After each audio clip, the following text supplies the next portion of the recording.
Hello viewers, இன்னைக்கு ஓம்ங்கிற படிப்பில் என்ன பார்க்க போகிறோம் அப்படின்னா, மனோபாவம் என்கிறது என்ன செய்கிறோம், அடுத்தவங்க என்ன நம்மளுக்கு தருவாங்க. பில்லி, சூனியம், ஏவல், சேவனை இது எல்லாமே மனோபாவத்தில் தான் என்ன செஞ்சு உருவாகுது. மனோபாவம் அப்படிங்கிறது என்ன அப்படின்னா, நம்மளுக்கு ஒருத்தங்க என்ன செஞ்சுப்பாங்க அப்படின்னா, உருவாக்கி என்ன செஞ்சுப்பாங்க, விட்டுருவாங்க. ஏதாவது ஒரு காரணங்களாக இருக்கும். நம்மளுடைய கஷ்ட காலங்களில் இந்த மாதிரி ஒரு என்ன செய்யணும், செயல் நடந்துக்கிட்டே இருக்கும். அதை நாம் என்ன செய்யணும் அப்படின்னா, சயின்டிஃபிக் ரிசல்ட்டில் கண்டுபிடிச்சி மனோபாவம் அப்படிங்கிற ஒரு விஷயத்தை உருவாக்குறது. நம்மளுக்கு இந்த மாதிரி மனோபாவம் நம்ம செஞ்சுருக்கோமா, இதுக்கு முன்னால் ஒரு தவறு செஞ்சுருக்குறோம், அதை சயின்டிஃபிக் ரிசல்ட்டில் நாம் என்ன செய்யணும், எப்படி அதை பார்க்கலாம் அப்படிங்கிறது இந்த வீடியோவில் நம்ம பார்க்க போகிறோம். அதாவது இந்த உலகத்தில் நீங்கள் பாருங்கள், ஒரு தாவரங்கள் இன்னொரு தாவரங்களை இணைஞ்சா மட்டும்தான் மகரந்த சேர்க்கைங்கிறது உருவாகும்.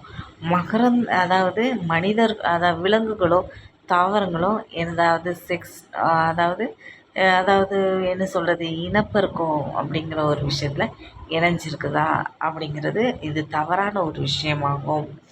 அதாவது என்ன செய்கிறது அப்படின்னா, மகரந்த சேர்க்கை அப்படிங்கிறது தாவரங்கள் தான் இணைவே தவிர விலங்குகளும் தாவரங்களும் என்ன செய்யாது, இணையாது. ஒரு விதத்தில் யோசித்து பார்த்தோம் அப்படின்னா, நாம் என்ன செய்கிறோம், தாவரங்களை ரசிக்கிறோம். மனிதர்கள் என்ன செய்வாங்க, தாவரங்களை பார்த்து ரசிப்பாங்க. அதோடைய பூக்களை பற்றி ரசிப்பாங்க, இல்லை அது காய்க்கக்கூடிய அதாவது காய்கனிகளை பற்றி ரசிப்பாங்க.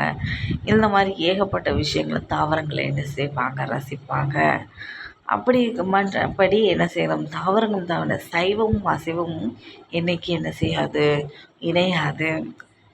அதாவது சைவம் தான் இணையுமே தவிர சைவமும் அசைவமும் என்றைக்குமே என்ன செய்யாது, இணையாது.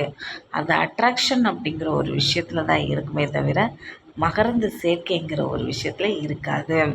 அந்த பெண்மணி மனோபாவத்தில் என்ன செஞ்சுருக்காங்க, பாதிக்கப்படும் இன்னொரு நபரோட நம்ம தொடர்பில் என்ன செஞ்சுருக்கோம், நம்மளை அறியாமலே ஒரு விஷயம் நடந்ததா அப்படிங்கிற ஒரு மனோபாவத்தை என்ன செஞ்சுருக்காங்க, இருந்திருக்கிறாங்க.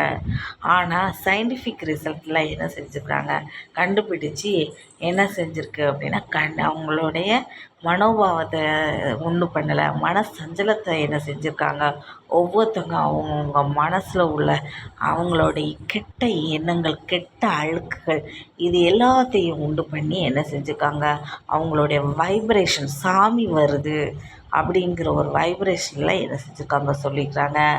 பில்லி, சூனியம், ஏவல், சேவினை இந்த மாதிரி விஷயங்கள் உண்மையான ஒரு விஷயந்தான். ஆனால் அதே சமயத்தில் மனோபாவங்கிறத தந்தாங்க அப்படின்னா, இதுக்கு முன்னால் நாம் செஞ்சுருப்போம் அப்படின்னா அந்த பாவப்பிடிகளில் என்ன செஞ்சுப்போம், அகப்பட்டுருவோம். அதே சமயம் அதுக்கு பிராயச்சித்தம் என்ன சொல்லி இறைவன்கிட்ட நம்ம வேண்டுவோம், நிறைய விஷயங்களை மன்றாடுவோம். இந்த மாதிரி செயல்களை என்ன செஞ்சுப்போம், பண்ணிப்போம். ஆனால் உண்மையிலே இது மனோபாவம் இல்லை. மனோபாவங்கிற ஒரு அதாவது வழியில் என்ன செஞ்சுருக்காங்க அப்படின்னா கொண்டு வந்து இதை என்ன செஞ்சுருக்காங்க அப்படின்னா, இதை அவமானப்படுத்தக்கூடிய ஒரு செயலுக்காக இந்த மாதிரி செஞ்ச ஒரு விஷயந்தான் இந்த விஷயம். இந்த மாதிரி செயல்களை என்ன செய்யக்கூடாது, யாருமே என்ன செய்யக்கூடாது. பில்லி, சூனியம், ஏவல், சேவனை எதுவாக இருந்தாலும் சயின்டிஃபிக் ரிசல்ட்டில் இருக்கும் பொழுது அவங்களுக்கு என்ன ஆகும் அப்படின்னா, அவங்க யார் இந்த மாதிரி ஒரு உணர்வுகளை கொடுத்தாங்களோ அவங்களுக்கு தான் இந்த பனிஷ்மெண்ட், இந்த பாவமான ஒரு பனிஷ்மெண்ட்டு. கடவுள் என்ன செய்வார், அவங்களுக்கு திரும்பியும் தண்டனை கொடுப்பாரு. அதை நன்கு புரிஞ்சு என்ன செய்யப்படணும். இந்த மாதிரி நிகழ்வுகளில் அதாவது இந்த பெண் என்ன செய்கிறா, கடைசியில் கன்னி கற்பு பாதுகாப்பான கலாச்சாரத்தில் என்ன செய்கிறாங்க, தர்ணா போராட்டத்தில் எதுக்காக தர்ணா போராட்டம் நடத்தினா அப்படின்னா, கன்னி கற்பு பாதுகாப்பான கலாச்சாரத்தோடு இருக்கணும் அப்படிங்கிற ஒரு உணர்வோடு தான் என்ன செஞ்சா அந்த தர்ணா போராட்டத்தை நடத்தினா. திரும்ப மக்களால் என்ன செஞ்சா அதாவது அவமானப்படுத்தப்பட்ட அத்தே என்றுங்கிற வார்த்தையில் அந்த பெண்ணை என்ன செஞ்சாங்க, அவமானப்படுத்தினாங்க.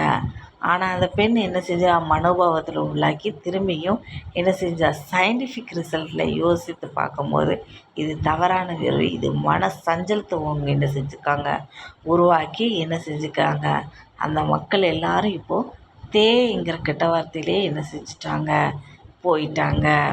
இந்த பெண் கன்னி கற்பு பாதுகாப்பான கலாச்சாரத்தில் இருக்காங்க. அவளை இழிவுபடுத்தின அந்த ஊர் மக்கள் தேங்கிற கெட்ட வார்த்தைக்கு உள்ளாகி அவங்களுக்குள்ளேயே அவங்க பனிஷ்மெண்ட் கொடுத்துக்கிட்டாங்க. சரி விவஸ், இன்னைக்கு நாம் அழகான ஒரு என்ன செய்யணும், கடவுள் இருக்கிறாரா இல்லையா, நம்ம சாமி வைப்ரேஷன் வர்றதுங்கிறது உண்மை தான். ஆனால் அதே சமயத்தில் அவங்க சொல்லக்கூடிய எல்லா விஷயங்களும் கரெக்டு.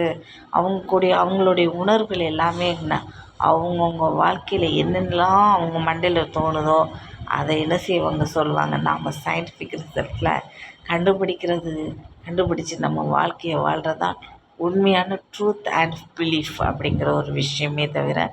இவங்களிடமிருந்து விடைபெறுவது எழிலரசி. நன்றி, வணக்கம்.